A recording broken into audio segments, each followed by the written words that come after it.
Bismillahirrahmanirrahim. Assalamualaikum warahmatullahi wabarakatuh. Anfusina wa min sayyiati a'malina. Ashhadu an la ilaha illallah wahdahu la syarika lah. Wa ashhadu anna Muhammadan abduhu wa rasuluh. La nabiyya wa la rasula ba'dah. Allahumma salli wa sallim wa barik ala nabiyyina Muhammadin wa ala alihi wa ashabihi wa man tabi'ahum bi ihsanin ila yaumil qiyamah, amma ba'd.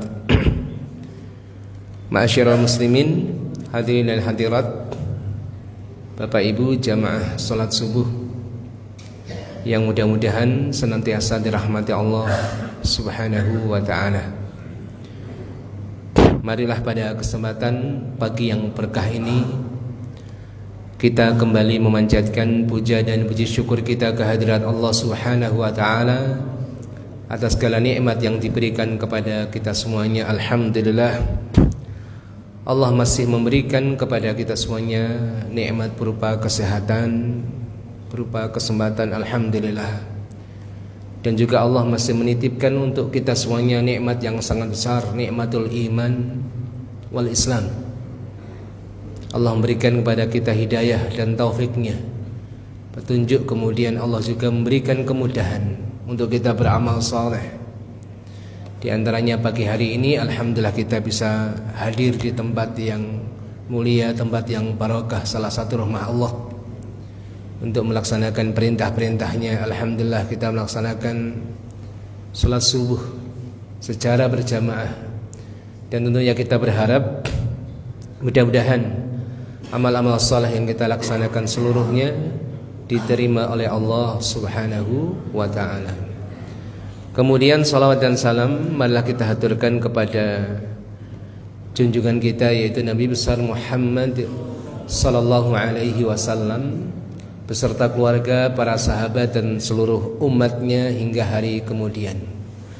Bapak Ibu jamaah sekalian yang dirahmati Allah Subhanahu wa ta'ala, alhamdulillah pada pagi hari ini kita masih menikmati nuansa lebaran ya Bapak Ibu. Kita berada di bulan Syawal setelah melaksanakan ibadah satu bulan full di bulan Ramadan. Alhamdulillah, di mana kita masih teringat bulan Ramadan, di mana kita sangat bersemangat di dalam beribadah, bertakwa kepada Allah Subhanahu wa ta'ala, melaksanakan saum, kemudian sholat tarawih, ada yang menambahnya pula dengan sholat malam, semangat bersedekah dan amal-amal saleh lainnya. Tetapi pertanyaannya, apakah kita mampu menjaga kesemangatan tersebut di bulan-bulan setelah Ramadan? Ini menjadi PR kita Bapak Ibu. Oleh karena itu pada kesempatan pagi hari ini kita saling mengingatkan agar kita betul-betul jadi hamba Allah yang hakiki, yang sejati, bukan menjadi hamba Ramadan yang artinya hanya semangat beribadah pada bulan Ramadan, namun setelah itu selesai. Bapak Ibu, ada orang-orang yang semangat, kemudian kesemangatannya itu terputus. Yang mana para ulama menyebut yang demikian itu dengan istilah futur, Pak. Futur itu maknanya adalah kesemangatan yang terputus, di mana para ulama mengatakan futur adalah al-inqita' ba'dal istimrar awis sukun ba'dal harakah. Makna futur adalah putus, yang mana sebelumnya tersambung ataupun berhenti setelah sebelumnya bergerak, itu futur. Maka terus menerus itu lawan daripada futur.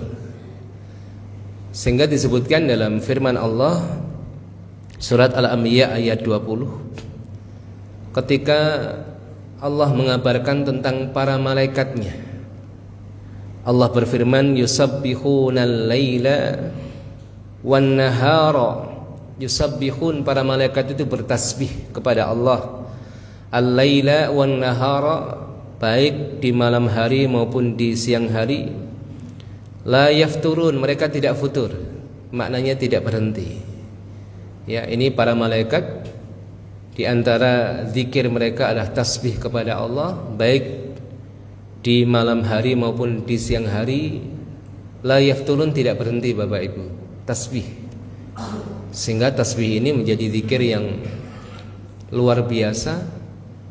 Bahkan nanti penduduk surga itu zikir mereka adalah tasbih, Pak. Padahal di surga itu tidak ada lagi beban perintah dan larangan, tetapi tetap zikir. Disebutkan dalam hadis bahwasanya tasbih mereka para penduduk surga itu seperti nafas yang kita lakukan, tidak ada beban. Ala kulli hal, tasbih merupakan zikir yang sangat utama.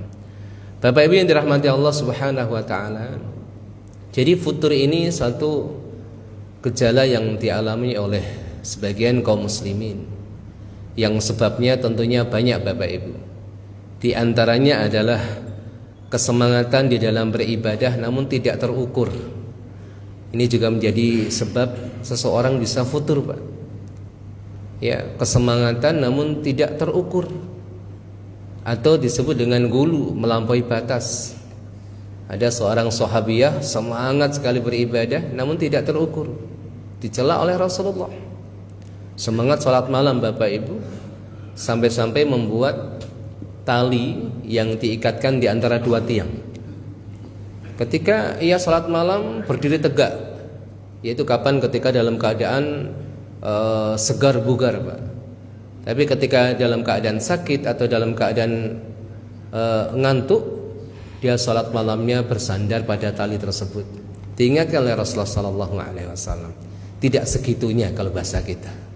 Ya, ada juga dalam sebuah riwayat disebutkan, yaitu dari Jabir bin Abdullah Al-Ansari radhiyallahu anhuma annahu qala, beliau menuturkan, kunna inda Rasulullah sallallahu alaihi wasallam, kita pernah berada di sisi Nabi Muhammad sallallahu alaihi wasallam, ijja'ahu rajulun bimisli baydatin min dahab. Pada waktu itu datanglah seorang yang membawa emas sebesar telur. Faqala ya Rasulullah, kemudian dia berkata, wahai Rasulullah, asabtu hadhihi min ma'din, aku mendapatkan ini dari tambang. Ya, mendapatkan emas tersebut dari tambang. Fakhudha, maka ambillah ini wahai Rasulullah.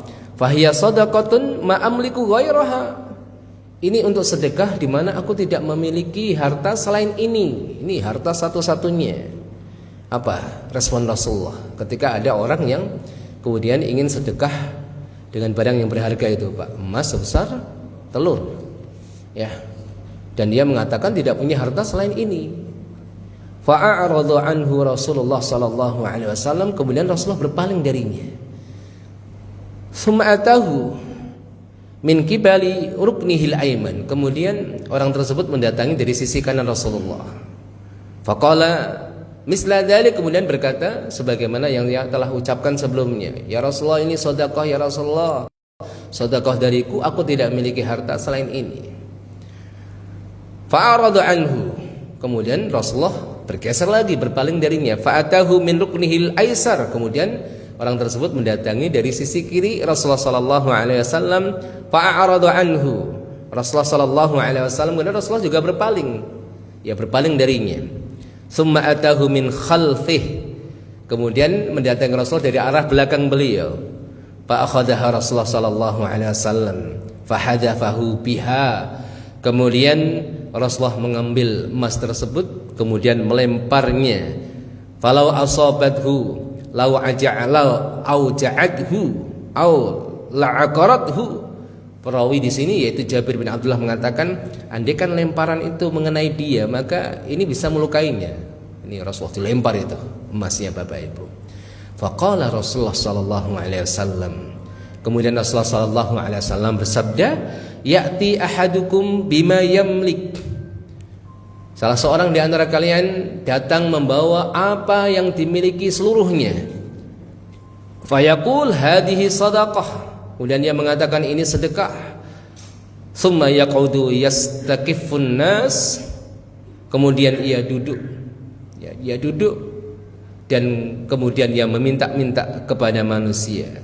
Rasulullah kemudian mengatakan khairun nasi makana an dhahri ghina. Sebaik-baik sedekah dikeluarkan pada saat ia memang dalam keadaan mampu, tidak membutuhkan ya apa yang ada di tangan manusia, Bapak Ibu.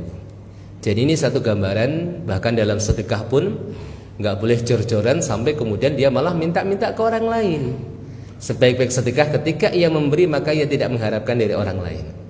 Ini juga memberikan gambaran kepada kita salah satu sebab futur di mana orang itu beribadah kepada Allah namun melampaui batas kesemangatan yang tidak terukur. Ini menyebabkan futur, Bapak Ibu. Dan masih banyak lagi sebab-sebab yang lain di mana orang ya kemudian tidak paham akan konsep beribadah, jarang niat kematian ya, sehingga ibadah yang ia lakukan kemudian ia tinggalkan. Oleh karena itu Bapak Ibu yang dirahmati Allah Subhanahu wa taala, kalau kita mengerti bahwa futur ini satu penyakit. Ya, futur ini satu penyakit. Yaitu orang meninggalkan amal yang sebelumnya ia beramal, terputus amalnya, maka terapinya adalah bagaimana kita berusaha untuk berkomitmen dan istiqomah, senantiasa istiqomah di dalam amal soleh kita. Nah, di sini sering disampaikan oleh para asatidzah Bapak Ibu, sesuatu yang paling bernilai dalam hidup kita adalah istiqomah setelah iman. Oleh karena itu dalam sebuah ayat disebutkan innal ladzina qalu rabbunallah tsumma istaqamu. Perhatikan Bapak Ibu, Allah menyampaikan tentang seseorang yang beruntung dalam surat Fussilat itu, yaitu mereka orang-orang mengatakan rabbunallah, artinya bertauhid, mengucapkan la ilaha illallah, tsumma istaqamu, kemudian istiqomah sampai akhir hayatnya. Sampai akhir hayatnya istiqomah di atas imannya, di atas Islamnya. Apa janji Allah? Tatanazzalu alaihimul malaikah. Para malaikat itu turun. Para malaikat, Pak, bukan satu malaikat. Para malaikat itu turun kepada dirinya. Tatanazzalu alaihimul malaikatu alla takhafu wa la tahzanu. Untuk apa?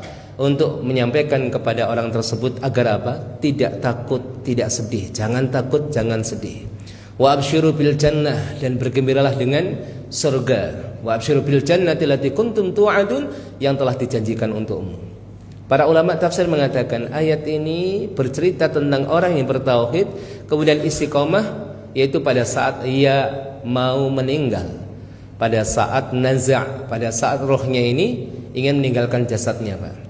Maka yang turun kepadanya bukan hanya malaikatul maut namun para malaikatul rahmah. Ya, kita dapatkan penjelasan ini dalam kitab At-Tadhkirah karya Al-Imam Al-Qurtubi. Ada malaikat-malaikat yang diutus oleh Allah. Ada malaikat yang mencabut nyawa. Ada malaikatul rahmah yang siap kemudian menerima ruh dari malaikatul maut, tidak dibiarkan lama-lama, Pak. Ruh itu berada di tangan malakul maut, langsung direbut oleh malaikatul rahmah. Ada dua malaikat lain lagi, ada 4 malaikat. Dua malaikat yang lain, satunya menyiapkan kafan yang Allah siapkan dari surga, Bapak Ibu. Kemudian Allah siapkan juga ya dengan minyak yang paling wangi. Ini Masya Allah. Maka pada saat orang itu menghadapi kondisi yang seperti itu, Bapak Ibu, para malaikat membisikkan ke telinganya, Allah takhafu wa la tahzanu. Ya, kita kan tentunya khawatir ya, Pak. Bahkan ya hari ini pun ketika kita ditawari untuk ya mati itu pun ragu, Pak. Kenapa? Ya bagaimana nanti gitu. Semua orang pasti mati, tapi apakah kita siap? Amal kita apakah sudah cukup? Kalau malam hari ini menjadi malam pertama kita di alam kubur, ya sudah tertutup semuanya, inqata'a amaluh, amalnya terputus. Siap atau tidak? Makanya orang yang mau meninggal tadi dari kalangan orang yang beriman dan istiqomah dengan imannya dihibur oleh malaikat. Allah takhafu wa la tahzanu wa absyiru bil jannah. Jangan takut, jangan sedih, bagimu surga, Pak. Sehingga pada waktu itu tidak ada satu keinginan bagi orang mukmin kecuali ingin segera bertemu dengan Allah. Ya, maka ada sebuah hadis, man ahabba liqa Allah ahabballahu liqa'ahu, wa man kariha liqa Allah karihallahu liqa'ahu. Barang siapa yang ingin berjumpa dengan Allah, maka Allah pun ingin berjumpa dengannya. Barang siapa yang tidak suka berjumpa dengan Allah, maka Allah pun enggak suka berjumpa dengannya. Maka orang mukmin ketika dikabari seperti itu, tidak ada satu keinginan kecuali ingin segera bertemu dengan Allah. Sehingga sunnahnya Bapak, sunnahnya kalau ada saudara kita meninggal, disegerakan proses pemakamannya, jangan ditunda-tunda. Ya kecuali ada satu hajat ya Bapak Ibu, satu hajat yang itu masih bisa diterima ya, menunggu anaknya mungkin beberapa saat ya, memastikan dulu betul-betul orang yang meninggal itu dipastikan betul-betul meninggal Pak. Jangan alasan jangan alasan ingin menyegerakan tapi orang belum tentu mati ya kan gitu kan, baru langsung dimakamkan, tidak seperti itu. Jadi disegerakan agar mereka segera mendapatkan apa yang Allah janjikan untuknya. Ma'asyiral muslimin, Bapak Ibu yang dirahmati Allah Subhanahu wa taala, ini tentang istiqomah. Ya, tentang istiqomah, bagaimana kita berusaha istiqomah Bapak Ibu. Karena ternyata amal yang terbaik belum tentu dilihat dari sisi kuantitasnya, belum tentu. Ya terkadang memang seperti itu ya Pak, semakin banyak amalnya maka semakin afdol pahalanya kan gitu. Ya orang yang menjalankan sholat wajib itu tidak sama dengan orang yang menjalankan sholat wajib plus sholat sunnah rawatib. Orang yang menjalankan ya sholat wajib dan sholat sunnah rawatib tidak sama dengan orang yang menjalankan sholat wajib plus sunnah rawatib plus sholat malam. Berbeda, walaupun itu bukan kaidah mutlak. Amal ibadah juga terkadang tidak dilihat dari sisi tingkat kesulitannya, walaupun terkadang seperti itu. Sebagian para ulama mengatakan semakin berat satu amal maka pahalanya semakin besar. Semakin besar usaha seseorang dalam amal maka semakin besar pahalanya Pak. Makanya Bapak Ibu yang hadir di masjid pagi hari ini yang sholat subuh ya bersama-sama dengan kita ini, ya pahalanya saya yakin berbeda-beda. Ada orang yang pahalanya lebih, kenapa? Rumahnya jauh kan gitu. Ada orang yang pahalanya ya besar, kenapa Pak? Rumahnya dekat tapi mungkin jalan kaki. Wallahu a'lam bishawab. Ya walaupun mungkin sebagian orang bertanya ya Pak, kalau orang pakai motor kan gitu, pakai motor ke masjid pahalanya ngitungnya gimana Ustaz? Sedangkan di dalam hadis dihitung langkahnya Pak, satu langkah menghapus dosa, satu langkah mengangkat derajat. Ya disebutkan dalam hadis ketika berangkat ke masjid, kalau pulangnya dapat pahala enggak? Kan gitu kan. Itu dibahas oleh para ulama. Sehingga pembahasan mengenai salat Aid di antara sunnahnya ketika berangkat dan pulang mengambil jalan yang berbeda. Sebagian ulama seperti Imam Asy-Syafi'i, Imam Ar-Rafi'i mengatakan kalau bisa berangkatnya lewat jalur yang jauh, kalau pulangnya lewat jalur yang dekat gak apa-apa, karena tujuannya biar cepat sampai rumah. Karena yang dinilai adalah berangkatnya itu. Walaupun pendapat ini disanggah oleh ulama yang lain, karena sesungguhnya yang mendapatkan pahala itu bukan hanya langkah berangkat saja, tapi langkah pulang juga. Tapi sebagian ulama intinya itu berangkatnya itu Pak. Karena kalau pulangnya kan pulang ke rumah, kalau berangkatnya berangkat ke masjid. Dianjurkan mencari jalan yang jauh, muter dulu. Rumahnya dekat masjid itu muter dulu 1 kilo misalnya kan gitu. Ya artinya semakin besar usahanya, semakin besar pahalanya. Ya orang yang naik kendaraan, wallahu a'lam bishawab, apakah dihitung putaran rodanya atau dihitung bensinnya Pak? Yang pakai Pertamax itu mungkin pahalanya besar daripada Pertalite gitu. Yang pakai oplosan wallahu alam kan gitu. Tapi pada kalafikum Bapak Ibu dirahmati Allah. Jadi bagaimana kita istiqomah? Jangan sampai kesemangatan yang berlebihan yang tidak terukur malah matikan istiqomah. Pernah suatu saat Rasulullah SAW, sebagaimana disebutkan dalam hadis Imam Bukhari, Imam Muslim, dari Sayyidah Aisyah, anna Nabi SAW dakhala 'alaiha wa 'indaha imra'ah. Pernah suatu saat Rasulullah menemui ibunda Aisyah Sedangkan pada waktu itu ada seorang wanita di sana. Qala man hadhihi, kemudian Rasulullah bertanya, siapa ini? Qalat, kemudian Aisyah mengatakan, fulanah. Ini fulanah wahai Rasulullah. Tadkuru min salatiha wa siyamiha, kemudian menceritakan salatnya, saumnya yang luar biasa.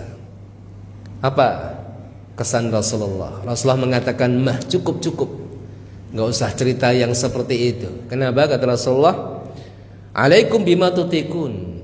Kalau kalian beramal itu, beramal sesuai dengan kemampuan kalian. Kalian bisa mengukur kemampuannya. Ya. Fa wallahi fa innallaha la yamallu hatta tamallu, karena sebenarnya Allah tidak akan bosan sampai kalian bosan. Di penghujung hadis Rasulullah mengatakan, fa inna ahabbad din ilaihi ma dawama alaihi sahibuh.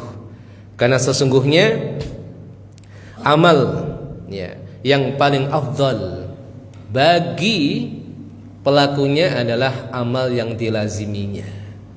Nah, di sini masya Allah Rasulullah Shallallahu Alaihi Wasallam bagaimana Bapak Ibu itu memberikan satu kaidah tentang amal yang paling utama, yaitu amal yang dipegang selalu oleh pelakunya, Pak. Tidak mesti banyak. Dan ketika kita bicara tentang istiqomah, Bapak Ibu, itu maknanya bukan berarti harus sama. Nah, di sini orang mungkin berpikir, kalau di bulan Ramadan membaca Al-Quran sehari 1 juz, di bulan Ramadan membaca Al-Quran mungkin berkurang, dianggap tidak istiqomah. Maknanya tidak seperti itu. Karena memang dalam kondisi-kondisi tertentu kita itu melebihkan amal di tempat tertentu, di waktu tertentu, Pak. Di tempat tertentu, di waktu tertentu itu amal boleh kita lebihkan. Salah satu contoh, Bapak Ibu, membaca Al-Quran dalam keadaan normal di tempat yang normal, maksudnya tidak berada di tempat yang diutamakan oleh Allah, diunggulkan oleh Allah. Itu anjuran Rasulullah supaya kita tidak menghatamkan Al-Quran kurang dari 3 hari, kan gitu. Karena ada para sahabat yang menawar Rasulullah, ya, tawar menawar, sehari bisa khatam. Khataman Al-Quran dalam waktu 1 bulan, aku bisa lebih cepat daripada itu wahai Rasulullah. Khataman Al-Quran 20 hari, ditawar terus, bisa lebih cepat daripada itu, sampai Rasulullah mengatakan, ya, akhtimhu salasan, khatamkan Al-Quran selama 3 hari. Aku bisa lebih cepat daripada itu wahai Rasulullah. Jangan khatamkan Al-Quran kurang dari 3 hari, kata Rasul. Tetapi di tempat yang utama, Al-Imam Ibn Jarir At-Tabari mengatakan seperti di Mekah misalnya, atau di Madinah, itu seseorang boleh menghatamkan Al-Quran kurang dari 3 hari. Atau di waktu yang utama, Bapak Ibu, seperti apa? Seperti di bulan Ramadan, boleh menghatamkan Al-Quran kurang daripada 3 hari. Sehingga Al-Imam Asy-Syafi'i itu di bulan Ramadan siangnya khatam sekali, malamnya khatam sekali. Pertanyaannya kapan tidurnya? Wallahu a'lam. Ya, tidak mungkin orang bisa khatam 2 kali kecuali hafidhul Quran, Pak. Kecuali yang hafal Al-Quran. Kalau baru belajar tahsin ya susah, Pak. Ya, 1 jam baru dapat selembar, kan gitu. Ini pasti hafal Al-Quran. Ada yang kemudian khatam sekali, setengah di siang hari, setengahnya di malam hari pada bulan Ramadan. Ataupun para santri penghafal Al-Quran, karena ingin mengulang hafalannya, kalau tidak diulang dengan kadar yang banyak, itu bisa lupa, Pak. Maka ia murojaah hafalannya lebih daripada 10 juz dalam sehari. Ala kulli hal, Bapak Ibu. Jadi istiqomah itu bukan mesti sama. Istiqomah itu mempertahankan amal walaupun kadarnya berbeda. Sehingga dikatakan istiqomah misalnya, kalau pada bulan Ramadan ia salat malam, maka di luar bulan Ramadan ia pun salat malam. Pada bulan Ramadan baca Al-Quran, di luar bulan Ramadan juga membaca Al-Quran. Pada bulan Ramadan ia berpuasa, di luar bulan Ramadan ia pun puasa, walaupun puasanya puasa sunnah. Makanya bulan Syawal ini, Bapak Ibu, ada puasa sunnah Syawal untuk menyempurnakan ibadah shaum kita. Jangan sampai ketinggalan ini, Pak. Hadisnya jelas, yaitu hadis yang sahih Riwayat Imam Muslim dari seorang sahabat Abu Ayyub Al-Ansari. Rasulullah sallallahu alaihi wasallam mengatakan, man shoma ramadhana, barang siapa yang telah berpuasa Ramadan, thumma atba'ahu sittan min Syawal, kemudian mengiringinya dengan puasa 6 hari di bulan Syawal, kana kasiyamid dahri, maka seakan-akan ia puasa sepanjang masa. Kasiyamid dahri, kok sepanjang masa, sepanjang umur, ini maksudnya apa? Maksudnya dijelaskan dalam hadis yang lain riwayat Imam Ahmad, ada redaksi yang lain menafsirkan makna ungkapan Rasulullah, yaitu puasa sepanjang masa. Sepanjang masa berarti selamanya, Pak. Maksudnya apa ini? Ditafsirkan dengan sabda beliau, faka'annama shamas sanata kullaha, maka seakan-akan ia puasa 1 tahun penuh. Nah, maksudnya itu. Makanya dalam Islam ini kan saling menafsirkan antara ayat dengan ayat, ya Pak, antara hadis dengan hadis, ataupun ya ayat ditafsirkan dengan hadis, seperti ini. Jadi seakan-akan puasa sepanjang masa, ini maknanya seakan-akan puasa 1 tahun penuh. Sehingga para fuqaha mengatakan bahwa puasa 6 hari di bulan Syawal hukumnya sunnah. Sedikit dari kalangan fuqaha mengatakan tidak sunnah, bahkan makruh. Nah, di sini ada ulama yang makruhkan, di antaranya Imam Malik. Imam Malik mengatakan enggak sunnah, itu makruh itu. Alasannya apa? Alasannya ya agar supaya orang-orang tidak menganggap bahwasanya puasa Syawal itu wajib. Kan gitu, ini alasannya. Maka ketika orang paham bahwa puasa di bulan Syawal itu tidak wajib, maka sunnah, enggak apa-apa. Tapi kalau orang menganggap oh ini wajib nih, malah enggak boleh, Pak. Makanya kita dalam memahami agama itu sesuai dengan porsinya, enggak usah dilebih-lebihkan. Misalnya kita memahami makna sunnah, ya Pak, makna sunnah itu kita ikuti para ulama. Apa arti sunnah? Arti sunnah itu Bapak Ibu, ya, yaitu ketika menjalankan dapat pahala, meninggalkan tidak dapat dosa. Kadang sebagian orang hari ini membuat tafsiran yang lain. Sunnah adalah kalau mengerjakan dapat pahala, kalau meninggalkan rugi sekali. Itu nggak tahu itu definisi siapa itu, ya. Ya memang rugi, tapi jangan didefinisikan seperti itu. Ulama sudah mendefinisikan sunnah seperti ini, mustahab seperti ini, wajib seperti ini, sudah didefinisikan, Pak. Makanya barakallahu fikum Bapak Ibu, kalau orang puasa Syawal menganggap itu wajib jadi masalah. Imam Malik mengatakan makruh. Seorang alim namanya Al-Imam Ibnu Abdul Bar mengatakan, kenapa Imam Malik mengatakan puasa Syawal ini makruh? Beliau mengatakan bahwa hadis tadi Bapak Ibu, hadis tentang keutamaan puasa 6 hari di bulan Syawal yang diriwayatkan oleh Imam Muslim dari Abu Ayyub Al-Ansari itu tidak sampai kepada Imam Malik. Ini juga memberikan pelajaran kepada kita bahwa ya, sealim-alimnya seseorang tidak mungkin seluruh ilmu itu ngumpul pada dirinya. Makanya kita jangan fanatik kepada selain Nabi, Pak. Ya, ada ustadz yang sealim apapun nggak mungkin semua hadis ngumpul sama dia. Jangankan dia, alim Al-Imam Malik, Masya Allah, Al-Imam Malik, Al-Imam Asy-Syafi'i, Al-Imam Asy-Syafi'i itu tidak berpendapat bahwa memakan daging unta membatalkan wudu. Kan gitu. Sebagian ulama mengatakan bisa jadi hadis ini tidak sampai pada Al-Imam Asy-Syafi'i. Ya. Al-Imam Abu Hanifah mengatakan bahwasanya dalam pernikahan seorang wanita tidak wajib menghadirkan wali. Ya, bisa jadi hadis tentang wajibnya menghadirkan wali dalam pernikahan tidak sampai kepada beliau. Kan seperti ini Bapak Ibu. Ala kulli hal, jadi puasa Syawal ini pendapat yang kuat hukumnya sunnah dan memiliki keutamaan. Kalau orang puasa Ramadan diiringi dengan 6 hari di bulan Syawal, maka seakan-akan puasa 1 tahun penuh. Karena amal soleh itu dilipat gandakan, ya, dilipat gandakan menjadi berapa, Pak? 10 kali lipat. Kalau 1 bulan itu entah 29 hari atau 30 hari, intinya 1 bulan, maka akan dikalipatkan ya menjadi 10 bulan. 10 kali menjadi 10 bulan. Sisanya 2 bulan, Pak. Sisanya 2 bulan. Kalau orang puasa 6 hari, berarti kali 10 60 hari, dapat 2 bulannya. Inilah makna orang yang puasa Ramadan kemudian puasa 6 hari pada bulan Syawal. Baik Bapak Ibu yang dirahmati Allah Subhanahu wa taala. Ya.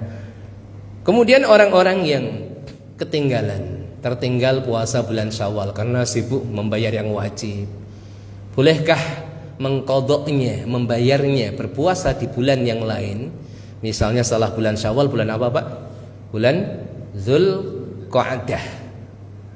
Al-Imam Ibnu Hajar Al-Haytami dalam kitabnya At-Tuhfah mengatakan boleh. Makanya Bapak Ibu kalau ada halangan, lagi sibuk mengerjakan yang wajib atau safar terus nggak sempat puasa sunnah, yaitu di bulan Syawal, maka boleh diqadha di bulan setelah Syawal. Nah, boleh mengqadhanya di bulan Dzulqa'dah. Mungkin ada yang bertanya juga, Ustadz, saya punya hutang puasa, saya bayar di bulan Syawal, bolehkah saya gabungkan niat qadha dengan niat puasa Syawal? Kan gitu Pak. Ada amalan itu berkesesuaian. Ada amalan berkesesuaian seperti apa? Ada 3 salat disebutkan dalam kitab Fathul Mu'in, salat tahiyatul masjid, salat wudu, syukrul wudu, dan salat istikharah. Maknanya apa di sini? 3 salat ini termasuk salat muqayyad, Pak. Salat yang terikat dengan apa? Dengan sebab. Karena ada salat yang terikat dengan waktu, salat sunnah yang terikat dengan waktu. Kalau tidak ada ikatan apapun namanya salat sunnah mutlak.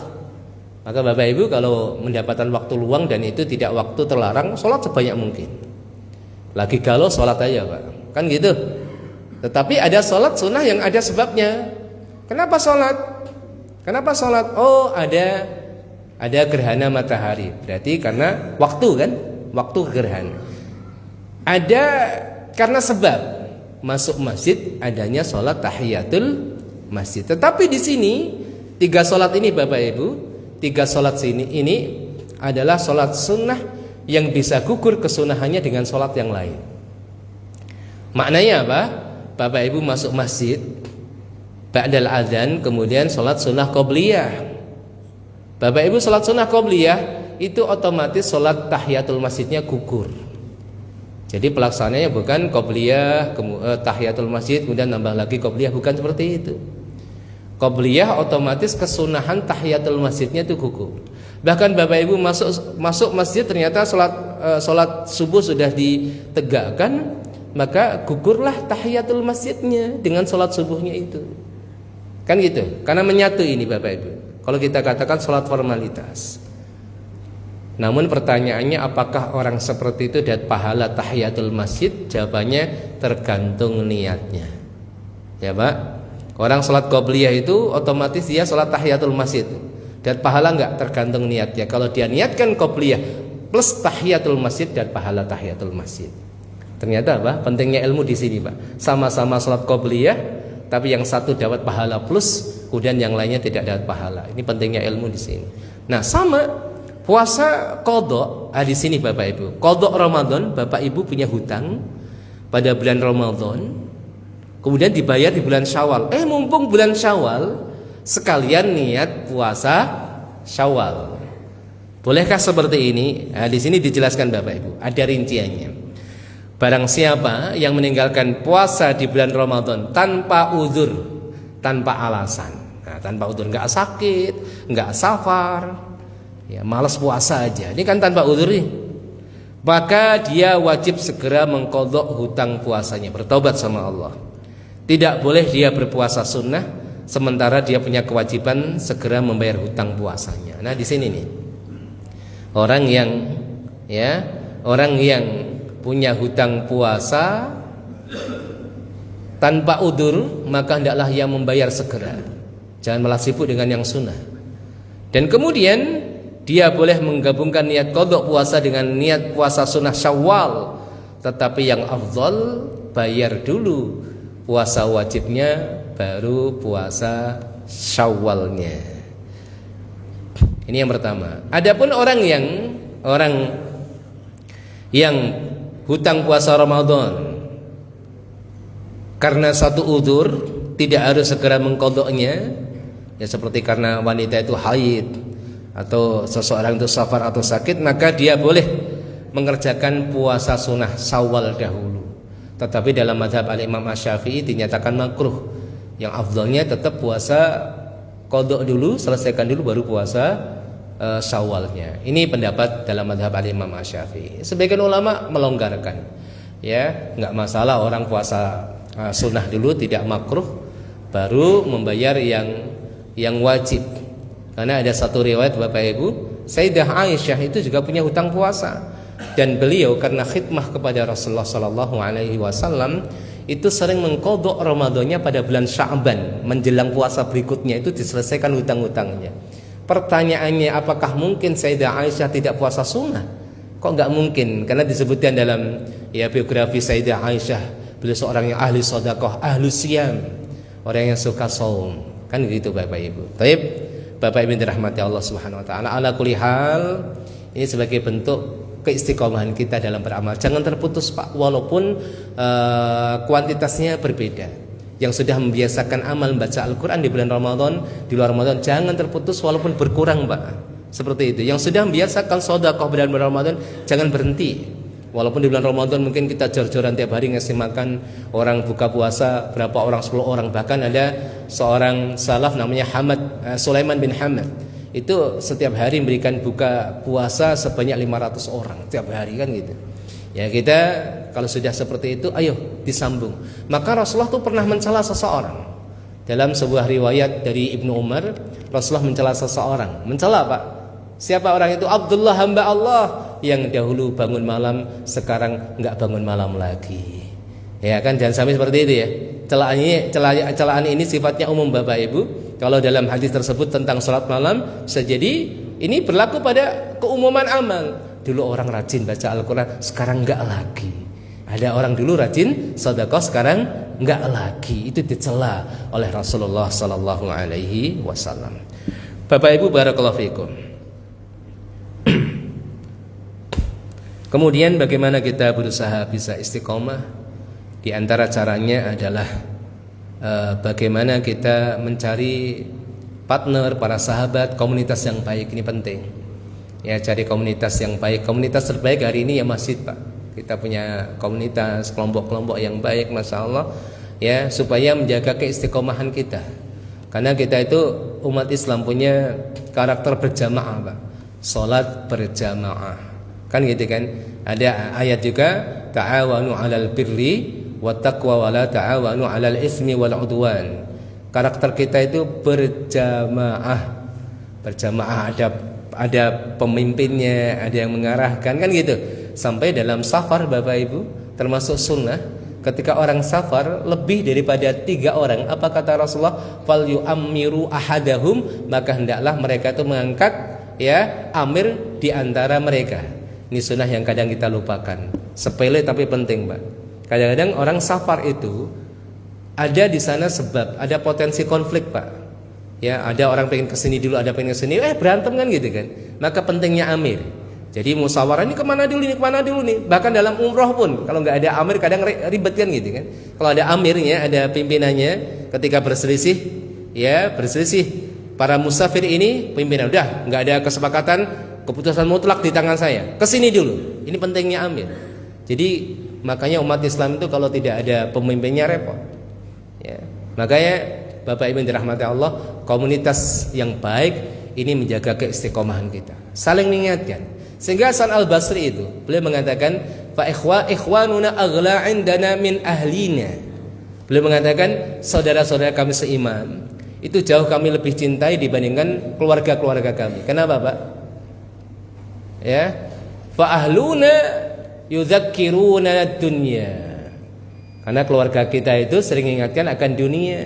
Sedangkan saudara-saudara kita seiman itu sering mengingatkan kita akan akhirat, kan gitu Pak. Masya Allah, kumpul teman-teman mengingatkan akan akhirat. Pak, dah puasa Syawal belum? Kan gitu. Wah, belum. Kapan nih? Waktunya mepet kan gitu.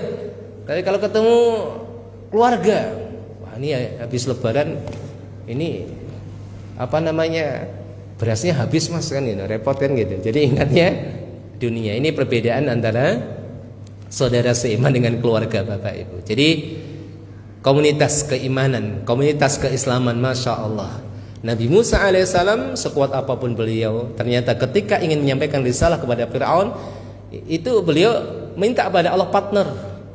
Ya Allah, jadikan keluargaku salah satu keluarga itu syirikat yang menyertaiku wahai Allah. Akhirnya apa? Allah mengangkat Nabi Harun. Nabi Harun menjadi nabi untuk menemani Nabi Musa. Maka Nabi Harun itu nabi yang direkomendasikan oleh Nabi Musa. Ya, angkatlah Harun ya Allah sebagai partnerku. Diangkatlah Nabi Harun. Intinya ternyata orang yang istiqomah itu butuh partner, butuh komunitas, Bapak Ibu. Nah, di sini kita cari komunitas terbaik. Kemudian bagaimana kita bisa istiqomah? Yaitu kita membaca kisah orang-orang soleh dalam beramal. Ya, kita membaca kisah-kisah mereka karena kisah-kisah mereka itu ruh, Bapak Ibu. Ruh ya yang bisa motivasi kita. Makanya kalau kita membaca sejarah, dimulai dari sejarah yang terbaik yaitu Sirah Nabawiyah, ini penting sekali Bapak Ibu. Makanya kalau kita itu punya anak sekolah di satu tempat kok nggak diajarkan sirah, nggak diajarkan sejarah Islam, itu pertanyaannya dididik dengan cara apa gitu. Saya tuh mikir gitu. Kita punya anak, ya anak itu muslim karena kita muslim, anak kita adalah anak yang kita inginkan kebaikannya, kesolehannya, kemudian disekolahkan di tempat yang tidak diajarkan sirah, tidak diajarkan sejarah. Lalu dengan apa dia dididik gitu? Maka pendidikan terbaik itu pendidikan yang diajarkan kepadanya tentang perjalanan Nabi, perjalanan para ulama, karena itu adalah ruh pembangkit kesemangatan. Ya, tapi sayang memang buku-buku yang menceritakan tentang kehebatan mereka itu belum semuanya diterjemahkan, Pak. Itu bagus sekali. Bagus sekali buku-buku yang bicara tentang kebesaran mereka, orang-orang hebat. Makanya kan inspirasi terkuat terbaik yaitu, Pak, perjalanan orang-orang saleh. Sehingga Nabi Muhammad SAW ketika beliau agak beliau itu sedih, kemudian kesemangatannya jatuh gitu. Itu cara menghiburnya Allah. Ya, menghiburnya Allah kepada beliau itu seperti apa? Dikisahkan cerita-cerita Nabi sebelumnya. Ya, sebenarnya Bapak Ibu, ketika melihat sejarah Nabi Muhammad, yaitu Isra Mi'rajnya Nabi Muhammad, itu diawali dengan beberapa peristiwa. Peristiwa kematian orang-orang yang dicintainya. Siapa, Pak? Itu apa? Abu Thalib, kemudian Khadijah. Yang mana dengan kematian keduanya ini menjadikan para penduduk Quraisy itu semakin meningkatkan intimidasinya kepada Rasulullah SAW. Sampai Rasulullah kemudian memilih Taif untuk menyebarluaskan ajaran Islam. Kenapa Taif? Karena Taif ini adalah tempat di mana Rasulullah dulu waktu kecil dititipkan kepada seorang wanita yang mulia, Halimatus Sa'diyah. Ya. Jadi dititipkan di sana ke ibu susuannya, Masya Allah. Tentunya di sana banyak orang yang mengenal Muhammad. Harapannya mereka teringat masa bersama Muhammad sehingga lebih terbuka, Pak. Tapi apa yang terjadi? Sampai sana bukan disambut, Pak. Orang-orang Taif kemudian menyiapkan para wanita, anak-anak kecil dan orang-orang gila untuk melempari Nabi Muhammad dengan batu, Pak. Bukan hanya melempari, Pak. Nabi Muhammad itu lari dikejar sambil dilempari batu sepanjang 3 mil. Terus, ya, Rasulullah SAW, Masya Allah, hingga tiba di satu tempat dalam keadaan kepala beliau berdarah, mengalir darah itu sehingga terlihat di betis beliau. Itu datanglah malaikat penjaga gunung. Wahai Muhammad, apa perlu gunung itu aku lemparkan pada mereka? Masya Allah. Coba yang ditawarin kita, Pak. Langsung gak pikir-pikir. Ada tetangga zolimin kita, kemudian malaikat nawarin, gimana tetangga itu? Kita sikat saja katanya. Siap, langsung. Nabi Muhammad mengatakan jangan. Ya, aku berharap mudah-mudahan dari tulang-tulang sulbi mereka kelak akan lahir orang-orang, anak-anak yang mengesahkan Allah. Itu akhlak yang mulia. Makanya Nabi Muhammad itu Masya Allah, Masya Allah. Sampai kemudian Allah hibur dengan datangnya para jin. Kalau manusia nggak beriman, ada makhluk lain yang mau beriman. Jin datang beriman pada Nabi Muhammad SAW. Ketika mendengar bacaan Nabi Muhammad, mereka mengatakan, ini persis dengan apa yang turun pada Musa. Ini sama ini. Akhirnya mereka beriman. Tetapi Nabi Muhammad tidak bisa masuk lagi ke Mekah, Bapak Ibu. Tidak bisa masuk lagi. Gimana caranya? Akhirnya ada yang beri jaminan. Masih kafir orangnya, diberi jaminan Nabi Muhammad sallallahu alaihi wasallam bisa masuk Mekah lagi. Dan pada waktu itu turun kepada beliau surat Yusuf. Surat Yusuf itu ceritanya apa sih, Pak? Kisahnya Nabi Yusuf komplit, Pak. Dari kecilnya seperti apa, ya prosesnya seperti apa sampai jadi pembesar. Masya Allah dikisahkan. Makanya dalam Al-Quran banyak kisah, namun kisah yang terbaik sampai Allah sendiri yang mengungkapkan dengan ungkapan ahsanal qasas. Aku akan ceritakan kepada wahai Muhammad kisah yang paling bagus. Itu kisahnya Nabi Yusuf alaihi salam. Sampai dibuat film berseri-seri itu. Kisahnya luar biasa. Kisah perjalanan seorang Nabiullah. Nabi Yusuf tidak mudah, Pak. Ya, kalau kita misalnya terdolimi, ya, misalnya bahkan kadang-kadang yang menzalimi kita orang terdekat, Nabi Yusuf merasakan saudara-saudara sendiri, Pak. Ya, dilemparkan ke dalam sumur, tapi akhlak Nabi luar biasa. Ketika diambil oleh musafir, sangat bisa sekali. Kemudian dia mengatakan, aku anaknya Nabi Yakub, aku didolimi oleh saudaraku, kembalikan aku ke rumah. Bisa kan, Pak? Kenapa tidak mau kembali ke ayah dan melapor? Khawatir ayahnya marah kemudian melaknat saudara-saudaranya. Masih mikir tentang nasib orang yang mendoliminya. Ada nggak orang biasa kayak itu? Nggak ada, Pak. Ya. Jadi yang dipikirkan saudara-saudara mendolimi dia itu, Pak. Kalau saya kemudian melapor ke ayah, ya, ke ayahnya itu Nabi Yakub. Kalau Nabi Yakub marah, berdoa dan doa Nabi mustajab, saya celaka tuh saudara-saudaranya. Akhirnya belum ngalah. Memang seperti itu, desainnya memang seperti itu, Pak. Berangkat ke negeri jauh, terbuang Bapak Ibu, dijual sebagai budak. Ya, Masya Allah, sampai kemudian merasakan penjara belasan tahun, dicambuk tiap harinya. Makanya di Mesir itu kalau orang di penjara itu bukan bahasanya di penjara, tapi masuk madrasahnya Nabi Yusuf. Oke. Makanya Bapak Ibu ini kalau ada tetangga kita siapa di penjara berarti masuk madrasahnya Nabi Yusuf. Masya Allah. Nabi Muhammad dihibur oleh Allah Subhanahu Wa Taala dengan kisah para nabi. Makanya kita pun demikian Bapak Ibu. Ayo kita bandingkan diri kita dengan orang-orang hebat. Kemudian bagaimana kita memohon kepada Allah Subhanahu Wa Taala, ya, agar berikan kepada kita semuanya istiqomah. Karena ketetapan hati itu hanya milik Allah. Rendahkan hati kita, minta kepada Allah, ya Allah, teguhkan hati hamba, ya Allah. Ya, karena sesungguhnya nilai kita di sisi Allah bukan hari ini, tapi kelak pada saat kita berjumpa dengan Allah Subhanahu wa Ta'ala. Kemudian yang terakhir Bapak Ibu, yang terakhir, bagaimana kita bermuhasabah. Ayo kita evaluasi, introspeksi diri, lihat kualitas kita, kualitas Ramadan kita dari tahun ke tahun. Ramadan ini lebih baik gak daripada Ramadan sebelumnya? Dan kemudian, ya, nggak ada jaminan kalau Ramadan yang sudah kita lalui itu bukan Ramadan yang terakhir, Pak. Ya, kita muhasabah. Dan kemudian tentunya kita harus khawatir tentang amal-amal kita. Amal-amal itu ada yang diterima, ada yang ditolak oleh Allah. Maka bagaimana kita memelas kepada Allah agar diterima amal kita. Rabbana taqabbal minna, Rabbana taqabbal minna.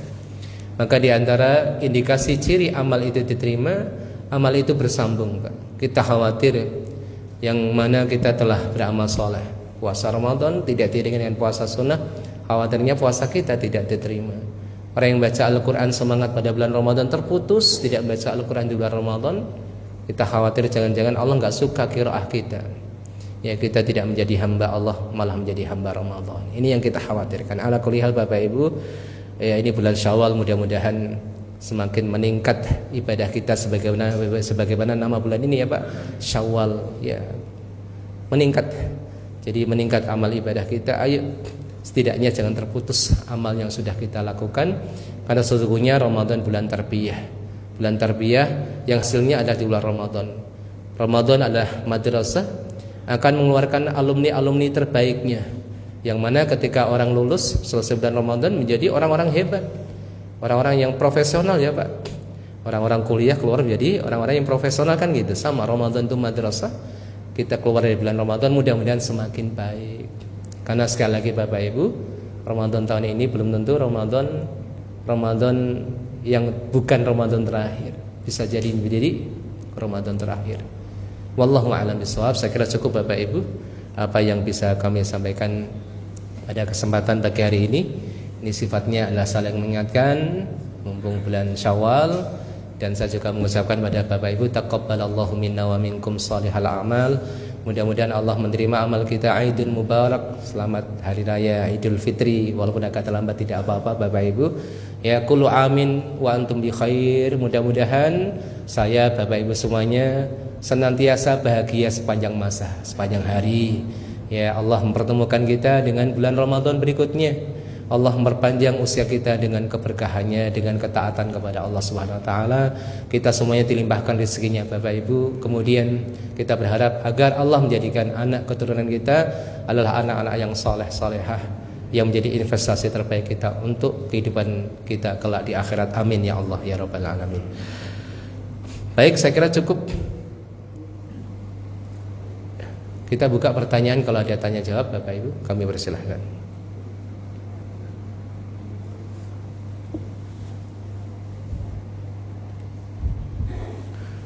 Masya Allah, saya kira cukup ya.